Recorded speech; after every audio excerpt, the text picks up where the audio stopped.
મહાપ્રભુજી અતિ કારુણિક છે, મહાકારુણિક. કારણ કે મહાકરુણાવાન કોણ હોઈ શકે? જે અપરાધ કરનાર ને માટે પણ અભાવ ન લાગે એ મહાકારુણિક. જો કોઈની વિપરીત સંજોગ જોઈને દયા કરે તો સમજાય, પણ સામે કોઈ બગાડવા જ બેઠું હોય છતાં એના પર જે કૃપા કરે એ મહાકારુણિક. આ જીવ કેવો છે? આટલું ઠાકોરજી કૃપા કરી છતાંય બધાને યાદ કરે, બધાના ઉપકારોને થેન્ક્સ કહી આવે, પણ જેણે જીવન આપ્યું એ ભગવાનને થેન્ક્સ ક્યારે નથી કહ્યું, એનો આભાર ક્યારે નથી માન્યો. ટીવી આપે એને થેન્ક યુ કે, પણ આંખો જેણે આપી એને થેન્ક યુ ક્યારે નથી કહ્યું. તકલીફ એ છે, કાર આપે એને થેન્ક યુ કે, પણ હાથ પગ જેણે આપે એને ક્યારે થેન્ક યુ નથી કહેતા.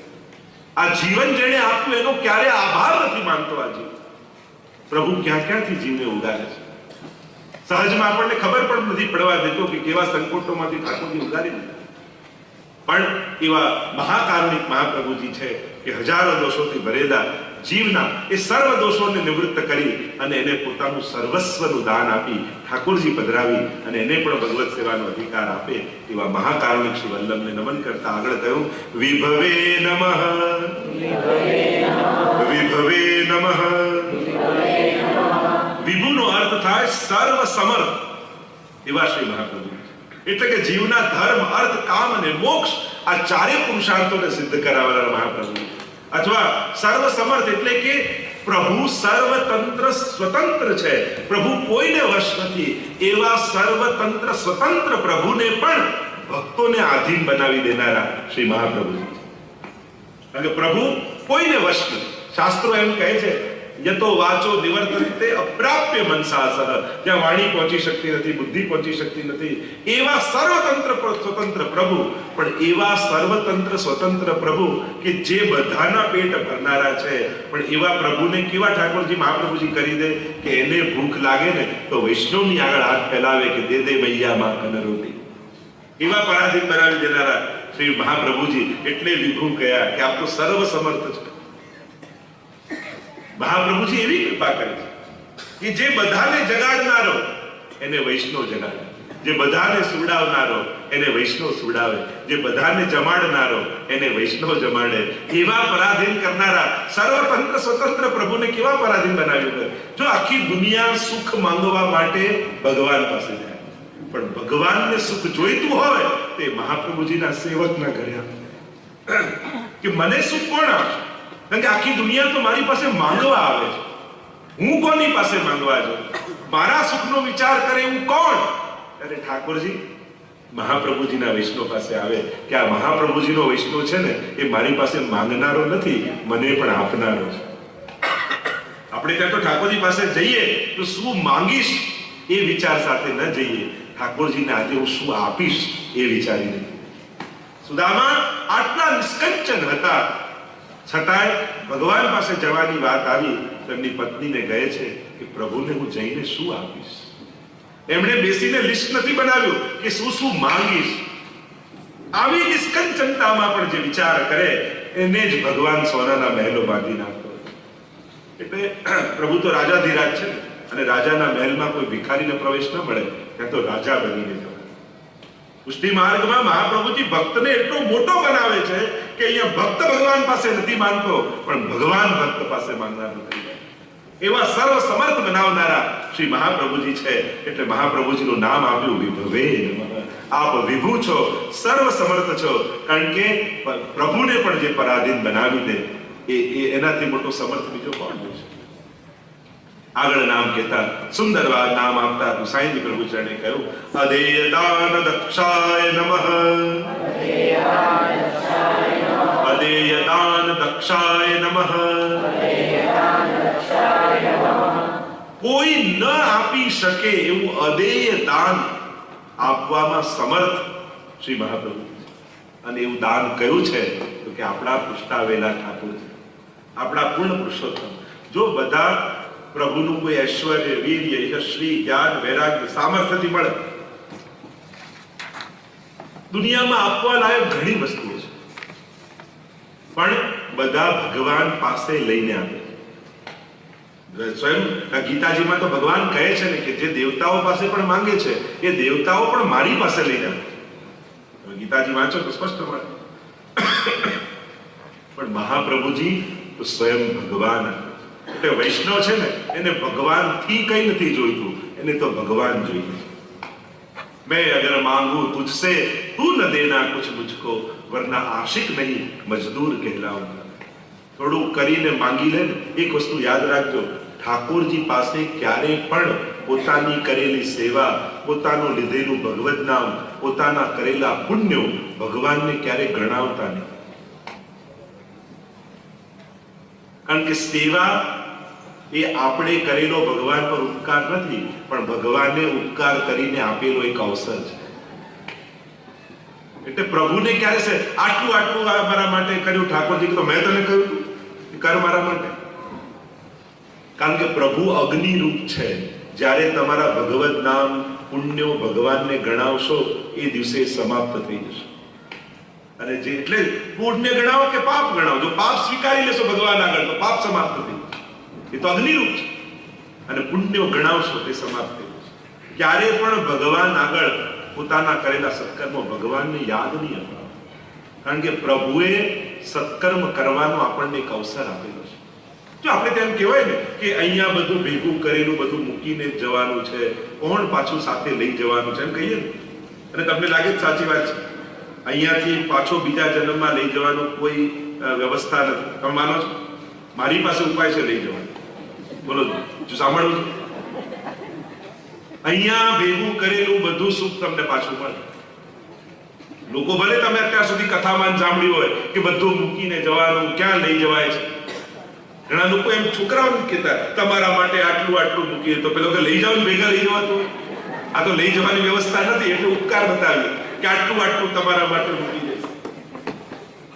લઈ જવાનો એક જ રસ્તો, તમારા સુખને પુણ્યમાં કન્વર્ટ કરી દો તો એ આવતા જન્મમાં પણ સુખ આપશે. વિસ્તારથી સમજાવો, આ વાત બહુ સમજજો ધ્યાન. સુખ ભેગું કર્યું, ધન કમાયું, વ્યવસ્થા કમાઈ, બધું કમાયું, પણ એ ધનને પુણ્યમાં, જેમ તમારે અહીંયાથી ઇન્ડિયા જવું એટલે શું કરો, ડોલરમાંથી રૂપિયા કન્વર્ટ કરો ને એટલે ત્યાં વાપરવા કામ લાગે. એમ તમારે આ ભેગું કરેલું સુખ અને મૂકીને જાઓ એના માટે કોઈ ધર્મ ગ્રંથમાં લખ્યું નથી. જે ભેગું કરી મૂકીને ગયા એ બધું તો આપણા દીકરાના નસીબ. અને અહીંયાના તો છોકરાઓ એટલા પ્રેક્ટિકલ હોય, મમ્મી પપ્પાને કહેતા તમે તમારું વાપરો ને અમે અમારું કમાઈ લઈશું. વેસ્ટર્ન કન્ટ્રીમાં તો છોકરાઓને મા બાપનું ધન નથી જોઈતું, પણ આપણી પેલી ઇન્ડિયન મેન્ટાલિટી હોય ને, દીકરા માટે ને એના દીકરા માટે ને એના માટે, જો દીકરો સારો હશે તો કમાઈ જ લેવાનો છે, અને ખરાબ હશે તો ઉડાડી જ દેવાનો છે, એના કરતા તમારું કરી દો. લોકો પાછળની વ્યવસ્થા કરીએ, મારા ગયા પછી આમ કરજે, જાતે જ કરી દો પછી શા માટે મૂકી ગયા? લોકો ગયા પછી બહુ વ્યવસ્થા કરે, મારા ગયા પછી કથા કરજે, ગયા પછી આ દાન. શા માટે? જે તમારે કરવા ઈચ્છો છો તમારા હાથે કરી જાઓ, તમે જોઈને જાઓ ને, એ આનંદ લઈને જાઓ ને. હવે મૂકીને જવાની શું જરૂર છે? કેવા ટેન્શન સાથે શરીર છોડવું કે આ કરશે કે નહીં, પછી શંકા તો હોય જ મનમાં. પણ શા માટે? જે કરવું છે જાતે કરીને કેમ ન જઈએ? તો તમારા સુખને પુણ્યમાં કન્વર્ટ કરો.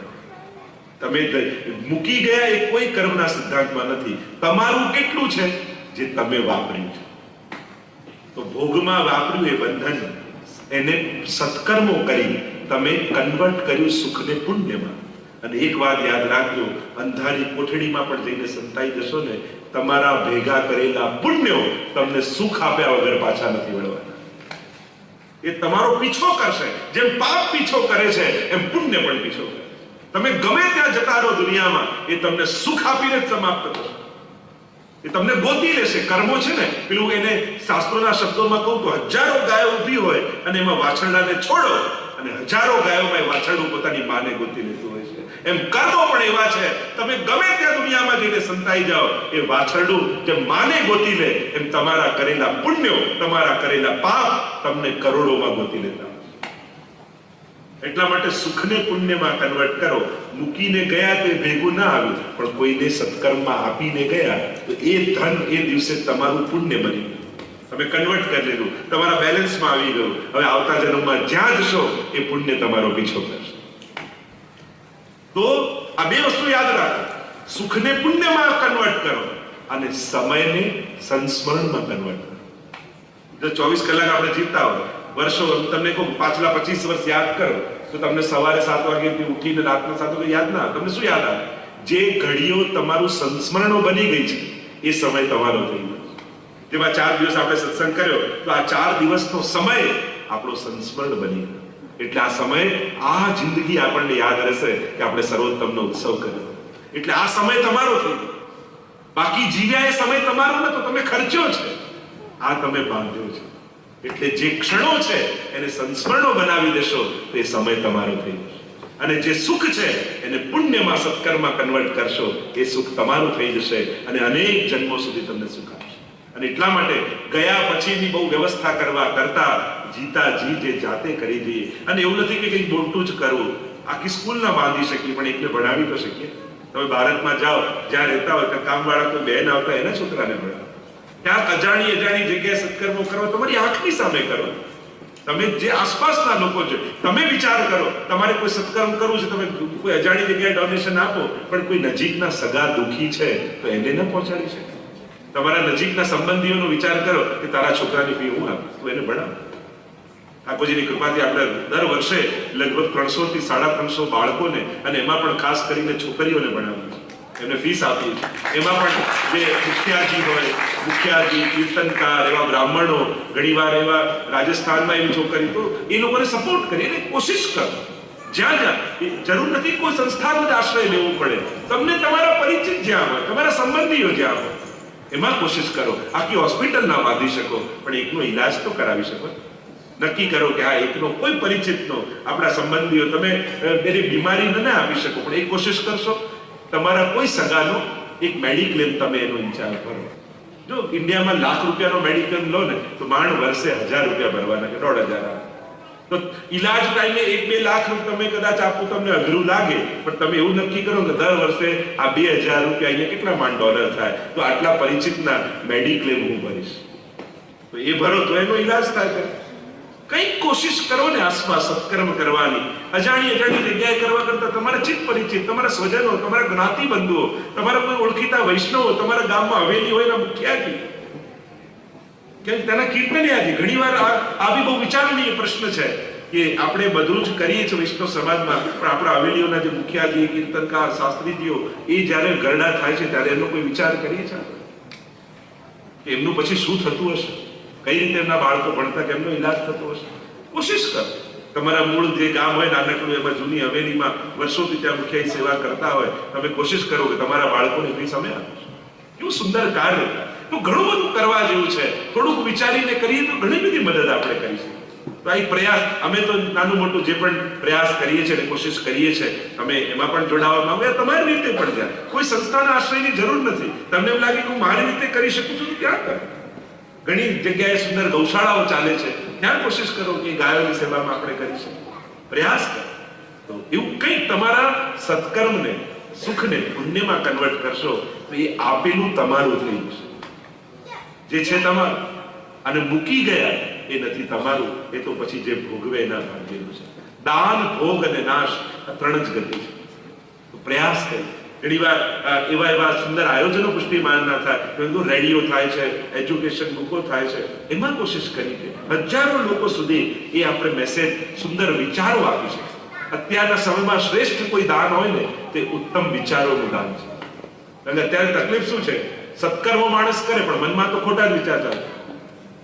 કોઈને દાન આપતા હોય મનમાં તો એમ જ વિચાર, ઠેકાણે તો વાપરશે. ઉપવાસ કર્યો ત્યારે વિચાર એમ જ આવે કે અડધી દુનિયા ભૂખે મરે છે, જો ભૂખ્યા રહેવાથી ભગવાન મળતા હોત તો બધા ના મળી જાય. યજ્ઞ કરતા હોય ત્યારે આ ધુમાડા ખાવા કરતા નામ લેવું. એટલે સત્કર્મ કરતા કરતા પણ માઇન્ડમાં તો ખોટા જ વિચારો માણસને ચાલે. અત્યારના સમયમાં સત્કર્મ સહેલું છે, સારા વિચારો દુર્લભ છે.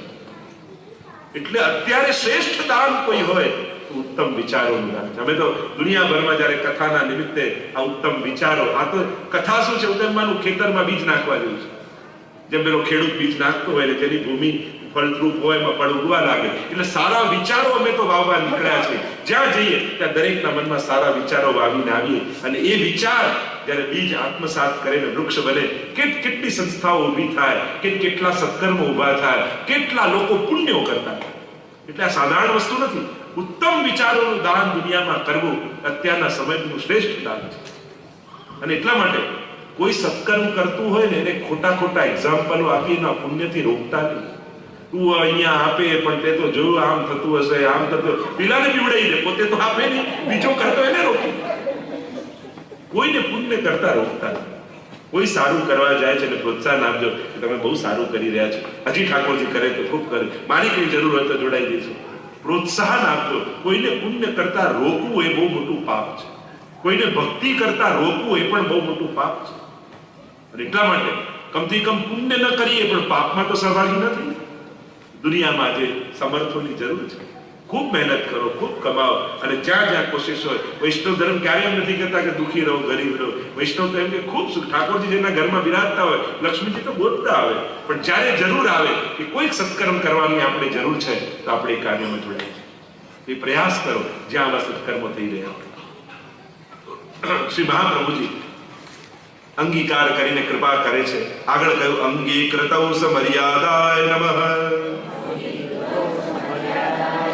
અંગીકાર કરવામાં મર્યાદાવાળા મહાપ્રભુજી છે. વિશેષ પ્રકારની મર્યાદા રાખી આગળ મહાકારુણિકાય નમનું વર્ણન કર્યું, વિભવે નમનું વર્ણન કર્યું, અદે દાન દક્ષાય નમ, કે કોઈ ના આપી શકે એવું દાન આપનારા શ્રી મહાપ્રભુજી છે.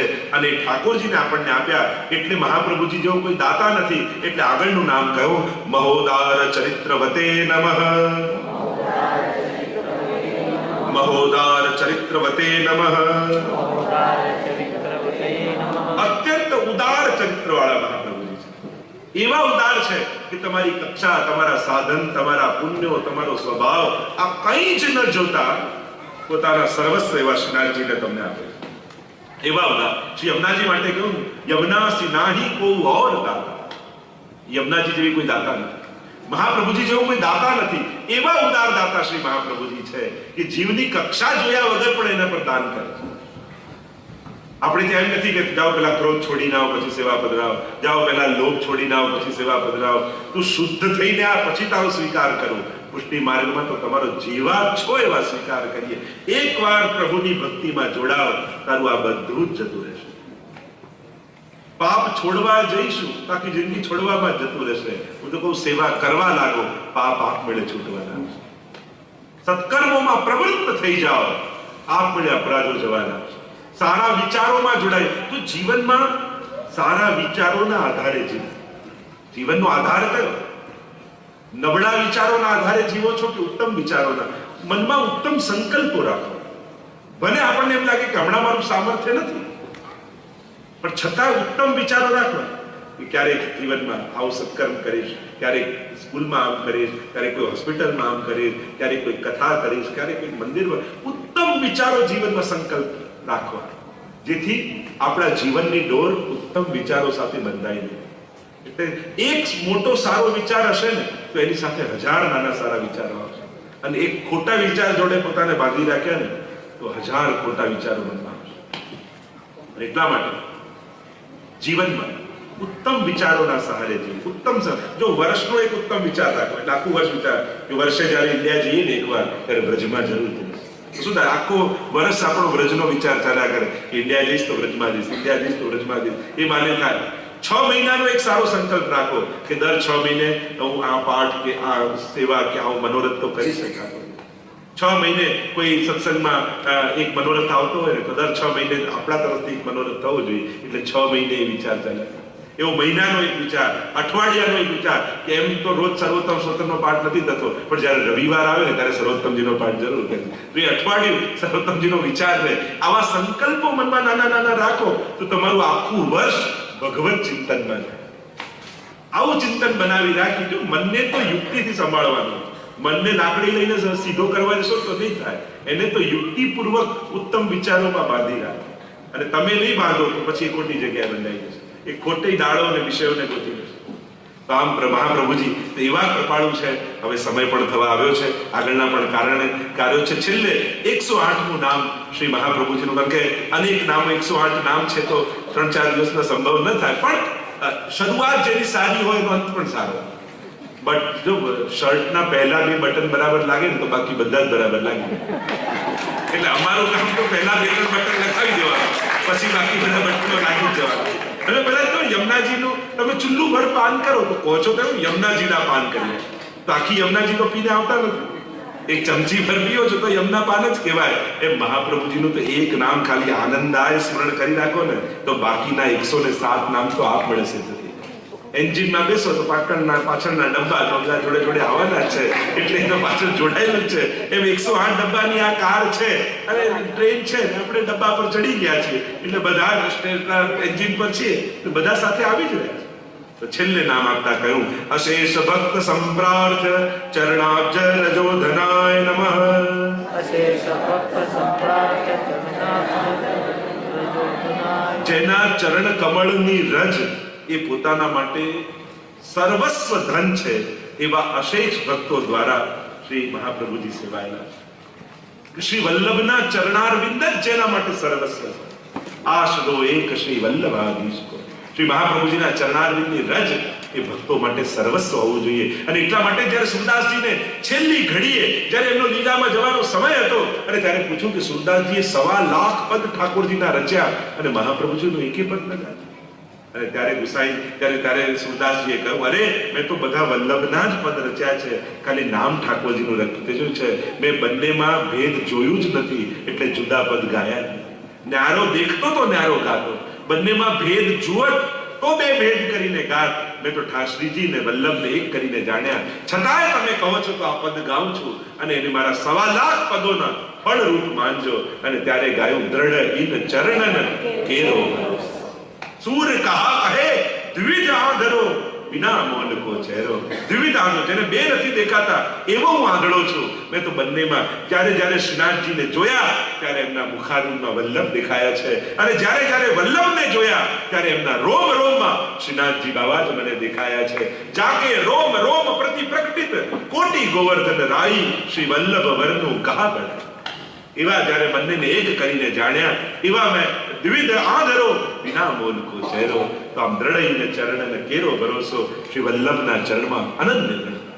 શ્રી મહાપ્રભુજીના ગુણગાન તો અનંત છે, અગાધ છે, એનો કોઈ અંત નથી. પણ 4 દિવસમાં યત્કિંચિત આપણે જે દર્શન કર્યા, અને એમાંથી કોઈ એક વાત હું તો હંમેશા એમ જ કહું, મારી કથા તો તમને હિંમત હોય તો બોલીને બતાવજો, તમારામાં તાકાત હોય બોલીને બતાવજો. મારી કથા તો તમારો પીછો કરશે, તમને છોડશે નહીં.